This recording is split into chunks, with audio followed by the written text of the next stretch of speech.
Ya Pak, Ya, eh, silakan. itu yang saya mau tanyakan, kan Bapak pernah tulis di videonya juga bahwa ketika penurunan 10%, baru di situ kita menilai ulang semua laporan keuangan, melihat apakah kita ada skip something.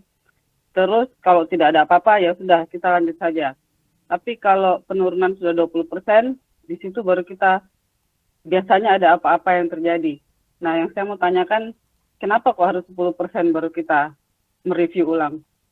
Soalnya ya saya masih baru Pak di pasar saham dan saya melihat penurunan 3% aja sudah kadang-kadang kalau besar dananya ya saya nggak bisa tidur. Iya, iya, paham, Ya paham. seperti itu saja Pak. Iya. Baik, Makasih Pak Dulu. lanjut ya.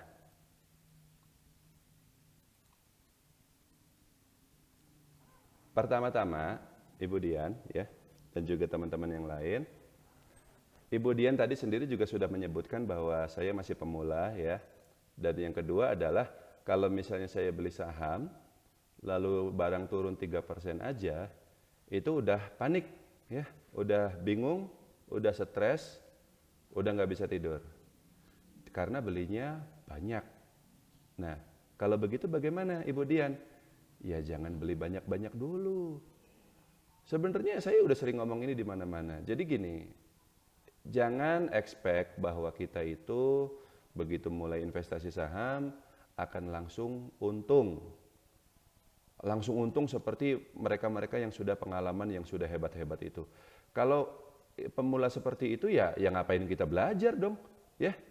Kalau memang segampang itu gitu. Tapi kan ternyatanya enggak.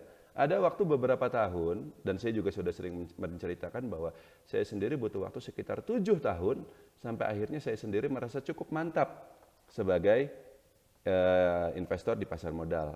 Mantap di sini bukan berarti kita terus untung ya, tapi mau saham kita naik atau saham kita turun, kita tuh tahu apa yang harus dilakukan. Udah jarang bingung. Pemula itu kan bingung, ya, stres. Kalau dia sudah tidak bingung, nah itu baru sudah mulai ini. Dia berani cut loss, dia tahu kapan waktunya untuk profit taking, dia tahu kapan waktunya harus cut loss. Itu tandanya dia sudah bukan pemula lagi, tapi bukan berarti untung terus. Meskipun ya kalau secara diakumulasikan ya, kombinasi dari keuntungan dan kerugiannya dalam 1 tahun, ya kita tetap untung lah secara keseluruhan seperti itu. Nah, jadi Ibu Dian, kalau Ibu sejak awal merasa panas dingin ketika saham kita turun, dan kalau boleh jujur Ibu Dian, nggak cuman ketika saham kita turun, saham kita naik pun kita bingung juga. Kenapa bingungnya? Jualnya kapan gitu loh. Karena apa? Takut turun lagi, ya kan? Saya pegang saham nih 10 juta, dia naik 10%, lumayan dong 1 juta rupiah keuntungannya, ya kan? Tahu-tahu besok-besok dia turun lagi. Jadi keuntungannya tinggal sisa 5%. Wah 500.000 kita hilang gitu loh. Nyesel kita. Pernah ngerasa seperti itu Ibu Dian? Pernah ya? Itu apa? Ya balik lagi karena kita masih pemula.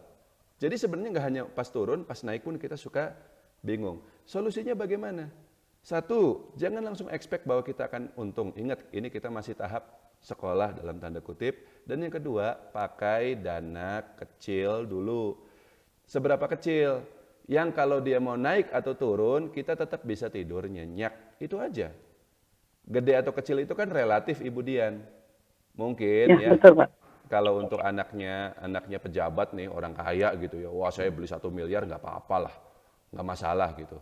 Tapi kalau misalnya kita cuman, ya termasuk saya sendiri pun dulu kan cuman karyawan biasa Pak, Ibu Dian ya. Saya pernah loh beli saham 100.000 aja itu stres, pernah. Nah, ya udah kita belinya pun 1 juta rupiah aja gitu. Dia turun 5%, 50.000 nggak apa-apa lah. Iya kan? Jadi kita tenang, Ya. santai. Naik 5%, ya cuma 50.000 juga nggak apa-apa seperti itu. Jadi yang kedua pakai dana kecil dulu Bu. Itu yang harus kalau memang sejak awal kegedean, jual dulu sebagian, nah habis itu kita mulai lagi pakai dana kecil. Sekarang kita ke pertanyaannya Ibu Dian. Kenapa harus 10%? Ya, kenapa saham itu harus turun 10% baru kita cek ulang? Pertama, balik lagi ke dasar pemilihan saham berdasarkan kaidah value investing.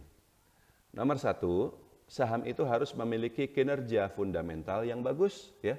Laporan keuangan terakhirnya bagus, dan kalau bisa laporan keuangan yang historis tahun-tahun lalu, kuartal sebelumnya dan seterusnya sama bagus. Yang kedua, valuasinya yang kedua prospek dulu. Prospek perusahaan ke depannya itu cukup cerah. Jadi tidak hanya kinerjanya saat ini bagus, tapi kita juga punya cukup gambaran, kita bisa memprediksi, memproyeksi, meskipun ya tidak 100% benar ya, tidak ada yang bisa melihat masa depan juga kan, tapi kita minimal punya gambaran gitu loh, kita paham nih industrinya bagaimana sehingga ke depannya itu kita punya gambaran bahwa kinerja perusahaan juga akan tetap bagus, prospeknya cerah. Dan yang ketiga adalah valuasi tentu saja ya. Valuasinya kita hitung ya, dan ini juga sudah saya jelaskan di banyak kesempatan cara menghitungnya. Valuasinya kita kesimpulkan masih murah. Nah, habis itu apakah saham itu kita begitu beli akan langsung naik? Tentu saja tidak. Meskipun kadang-kadang begitu kita beli dia langsung naik. Kadang-kadang ya. Tapi di waktu yang lain kadang kita harus nunggu agak lama dulu baru dia naik. Dan di waktu yang lain lagi, kadang dia tidak hanya tidak langsung naik, Ibu Dian, tapi dia turun dulu. Dia turun dulu. Kita misalnya beli di harga 1.000 nih. Kita sudah hitung harga wajarnya sekitar 1.500. Jadi ya nanti kurang lebih kita jualnya di harga segitulah, 1.500 ya. Tapi begitu kita beli sahamnya, besok-besok IHSG turun misalnya. Atau ada peristiwa tertentu apapun. Contohnya nih baru kemarin ada cerita ramai Wismilak ya.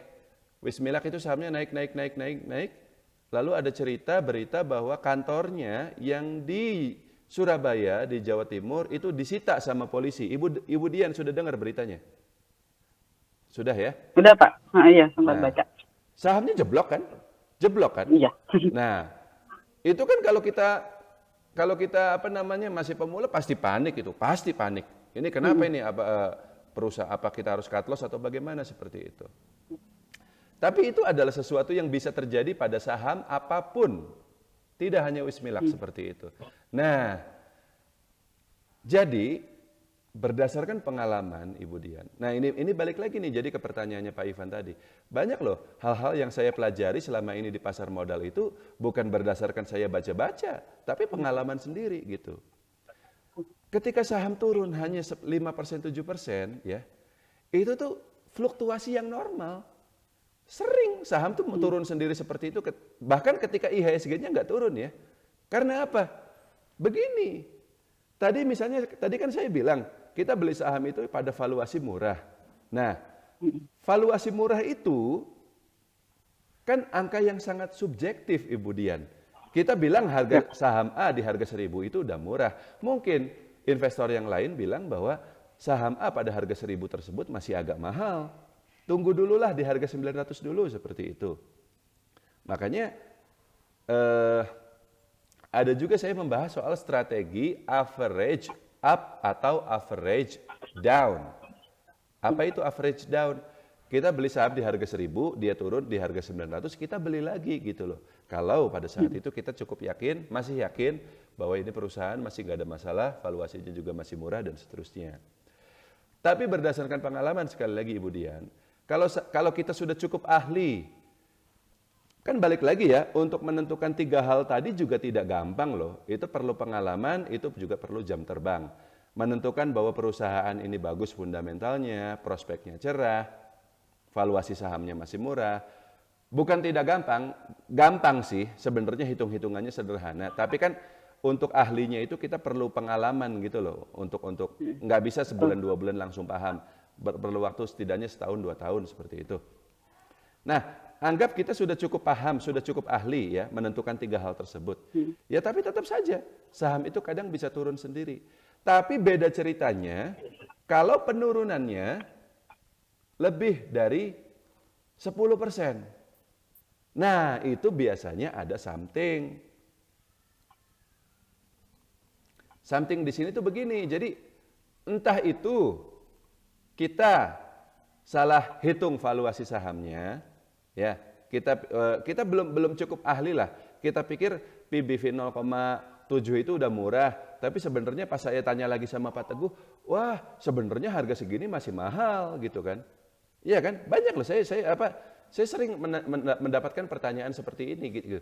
Pak Teguh, saham A itu kan udah bagus ya, fundamentalnya bagus, valuasinya juga murah, tapi kok nggak naik-naik ya? Setelah saya cek lagi, ini bagus dari mana, jelek begini, gitu loh.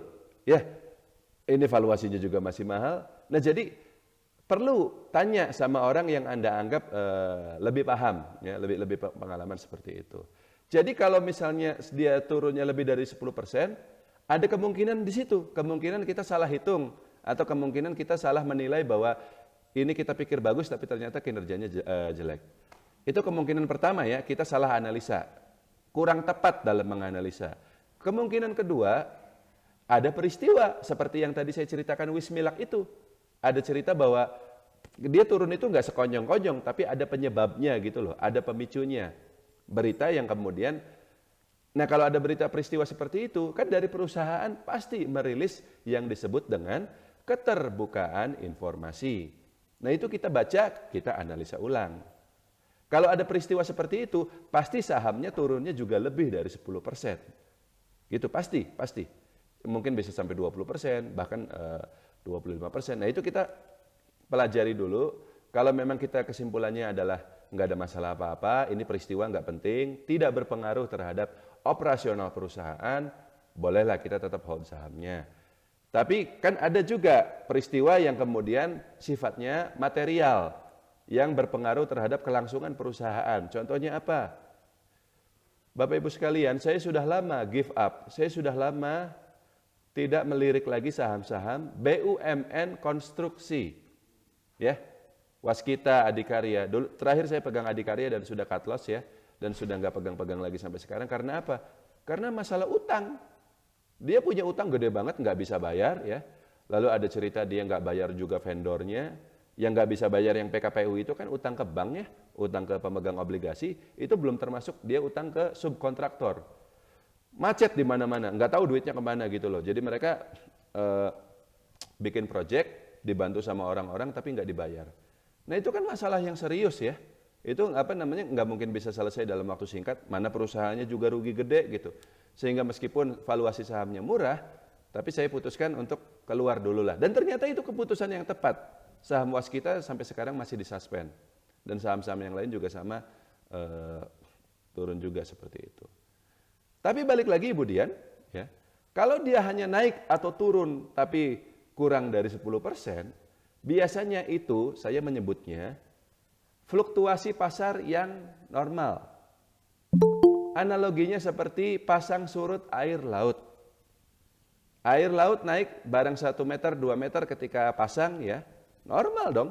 Lalu ketika surut juga 1 meter, 2 meter itu juga normal. Yang bahaya apa? Kalau naik sampai 5 meter, nah itu tsunami namanya. Itu bisa bikin pantainya hancur seperti itu. Pada saat itulah kita juga jangan diem aja. Kita harus analisa ulang. Ini sebaliknya Ibu Dian. Banyak orang yang karena dia saking bingungnya, ketika sahamnya udah turun 10%, ya dia pasrah gitu, diem aja gitu loh.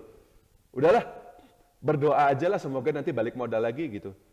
Yang terjadi malah turun, sampai akhirnya ruginya kelewat besar ya, 50%, 70%. Mau cut loss juga udah nggak tega gitu. Dan jangan sampai juga terjadi seperti itu. Ini juga sering terjadi pada saham-saham gorengan. Yang sejak awal kita beli sahamnya itu bukan karena fundamental, tapi ya ini kan sahamnya Sultan apa, ini kayaknya rame banget nih. Ya, lagi viral gitu, sahamnya naik terus kita beli. Kita nggak baca laporan keuangannya, kita nggak ngerti ini perusahaan apa, kita cuman ikut influencer saja. Begitu dibanting, ya kita nggak tahu harus ngapain, udah habis duit kita itu. Kalau cut loss itu kan Ibu Dian, kita beli saham 1.000, jual di harga 900, kita beli seharga 1 juta, rugi 100.000, tapi kan masih ada sisa uangnya 900.000. Tapi kalau misalnya kita nggak cut loss sama sekali, malah pasrah gitu ya, dan ternyata kita kejebak beli saham yang gorengan nggak jelas itu, yang IPO itu banyak sekali loh, ujung-ujungnya turun sampai gocap, habis duit kita, 1 juta itu habis.